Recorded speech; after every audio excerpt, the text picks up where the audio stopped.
Всім привіт! З вами Ігор, і сьогодні подивимося, вже у нас яке 1 число, подивимося, скільки ж виробила сонячна електростанція без інвертора ЕКБ за грудень. До речі, ще й непогано вона вибере, ну як на мене, так, непогано. Ну я не жадний, мені вистачає. До речі, хто перший раз зайшов на мій канал, то мій канал про альтернативну енергетику, це саморобний тепловий насос, отаке опалення. У мене є там відео, заходьте, дивіться, сонячна електростанція без інвертора ЕКБ, ось вона, як вона працює, там через який контролер, все там в мене є на активні нагрузки, все я показую. Сонячний колектор повітряний і вітрогенератор. Все є в плейлистах, в опису під відео, там заходьте, все по полочках розкладено, як треба. Так, ну що, йдемо дивитися.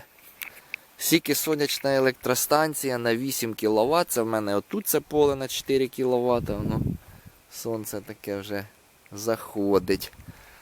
І ще на даху в мене 4 кВт. Це на скільки 8 кВт панельків отаких виробило за грудень.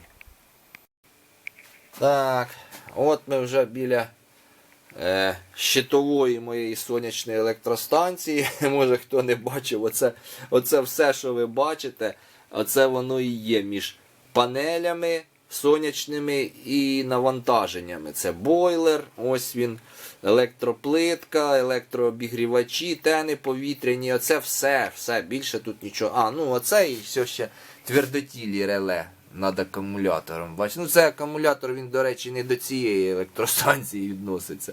Це він в мене окремо від гнучких панелек заряджається і стоїть на всяк випадок. А оце вся сонячна електростанція. Не буду зараз про цей контролер розповідати, як він працює, як він тримає нагрузку.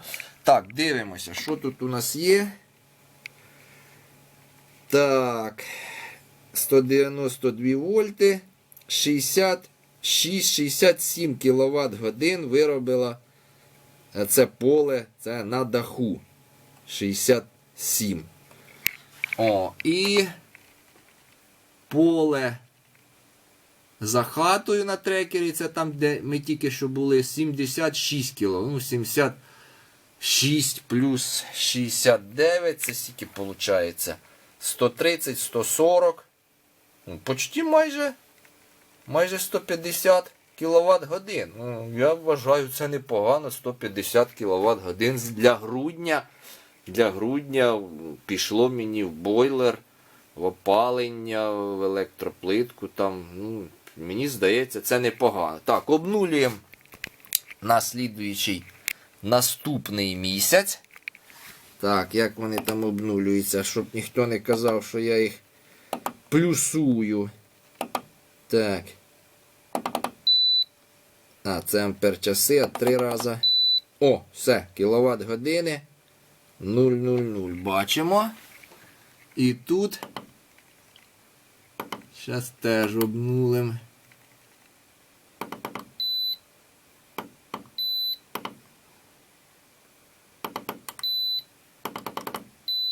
Це треба швидко так. Все, бачите, по нулях кіловат години. Все, майже 150 кВт годинків виробила моя сонячна електростанція на 8 кВт. Два поля в мене. Одне направлене на південний схід, а друге на південний захід. Це те, що на даху на південний схід. Я це пояснюю вже в других відео, зараз не буду пояснювати. Мені так краще для користання, щоб була енергія завжди, цілий день. У мене була і вранці, і ввечері для готування їжі, наприклад, там зварити щось, закип'ятити, нагріти, т.д. і т.п. От мені таке використання панелів, таке різнонаправлені два поля більше подобаються, чим всі панелі на південь направити, і що толку мені в день тих 8 кВт. Не буде, звісно, 8, мені не потрібно. Мені треба, щоб воно було потрошку, але цілий день. Як потрошку? Щоб достатньо було, але цілий день. Тому я і поставив 8 кВт панелів. Зараз, звісно, не вистачає. Вистачать почне, я вже казав, хто може не знає, мені повністю вистачає на все моєї сонячної електростанції на 8 кВт з таким розташуванням панелей від кінця лютого, початку березня, ну там ще який березень буде, ну загалом там вистачає. Вже з березня вистачає на все. Тобто я вже майже й тепловий насос не вмикаю. Ну, хіба що там на ніч можу в березні вмикнути. Бо і день більший, і сонця високо вже, енергії, прес цих обогрівачів, кіловати, там уже море, там. І до початку листопада. Оце мені цієї сонячної енергії, електростанції вистачає на все. На готування їжі, опалення, нагрів води, на що там ще. Ну, мені більше нічого не треба. А те, що там я використовую мережу для холодильника, мікрохвильовки, насос, то ну, це влітку, оцей літній період, то це я там плачу 50-60 гривень всього-навсього, там нічне освітлення в місяць. Там мене питали теж, чи можна запитати тепловий насос від цієї сонячної електростанції, то я кажу, що не можна. Не можна, бо бачили, да, скільки спожив мій, я вже обнулив і тепловий насос, ну, бачили, що набагато більше, чим виробила за місяць моя сонячна електростанція. І це було б воно таке можливо навіть при зеленому тарифі. Тобто, якщо б я підключив до мережі свою сонячну електростанцію, вона б зливала в мережу цю енергію зайву, потім я користую її вночі. Ну і це такий ідеальний варіант. І навіть при такому ідеальному варіанті 8 кВт сонячних панелей за місяць не вистачить для живлення теплового насосу. А якщо використовувати його взагалі без оцього супер-пупер необмеженого акумулятора електроенергії, тобто мережі, свою сонячну електростанцію, якщо так от напряму використовують, то воно взагалі так не виходить, бо день короткий, сонця мало, і там виходить так, що якщо є сонце, от, наприклад, зимовий день сонячний, да, є сонце, то мені його взагалі не треба вмикати, той тепловий насос.